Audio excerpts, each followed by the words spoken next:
സഭയുടെ ആത്മീയ ശക്തി സ്രോതസ്സുകളിലൊന്നാണ് സന്യാസം. ഈ സന്യാസം പുൽകിയ പ്രഥമ താപസ ശ്രേഷ്ഠനെ അറിയാമോ? ക്രിസ്തുവിനെ പ്രതി ഏകാന്തവാസത്തിന്റെയും മരുഭൂമിയിലെ ജീവിതത്തിന്റെയും സകല ദുരിതങ്ങളും അനുഭവിച്ചുകൊണ്ട് പ്രാർത്ഥനയിലൂടെ മുന്നേറിയ തീപ്സിലെ വിശുദ്ധ പൗലോസ്. 3-ാം നൂറ്റാണ്ടിൽ ജനിച്ച് ഉന്നത വിദ്യാഭ്യാസം നേടി 22-ാം വയസ്സിൽ ഡേസ്യൂസ് ചക്രവർത്തിയുടെ മതപീഡന കാലത്ത് മരുഭൂമിയിലേക്ക് പലായനം ചെയ്ത് താപസ ജീവിതം ആരംഭിച്ചു.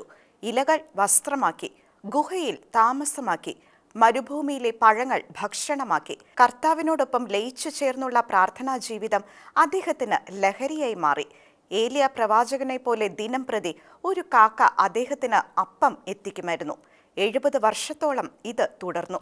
അങ്ങനെയിരിക്കെ ഒരിക്കൽ ക്രൈസ്തവ സന്യാസത്തിന്റെ സ്ഥാപകൻ എന്നറിയപ്പെടുന്ന ഈജിപ്തിലെ വിശുദ്ധ ആന്റണി അദ്ദേഹത്തെ സന്ദർശിക്കുകയുണ്ടായി.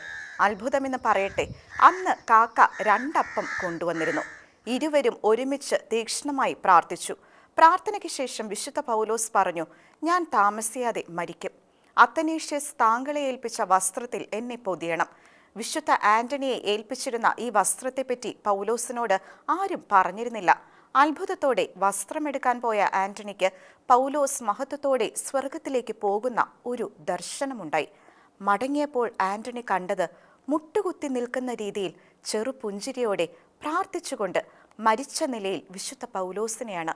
112-ാം വയസ്സിൽ മരണമടഞ്ഞ ആ താപസവര്യനെ അടക്കം ചെയ്യാൻ 2 സിംഹങ്ങൾ കുഴി മാന്തിക്കൊടുത്തു എന്ന് പാരമ്പര്യങ്ങൾ പറയുന്നു. സഭാ ചരിത്രത്തിൽ തന്നെ ആഴമേറിയ ആത്മീയതയുടെ പാത തുറന്ന സ്വർഗത്തിന്റെ ആ പ്രിയദാസനെ അങ്ങനെ കർത്താവ് ഏറെ മാനിച്ചു.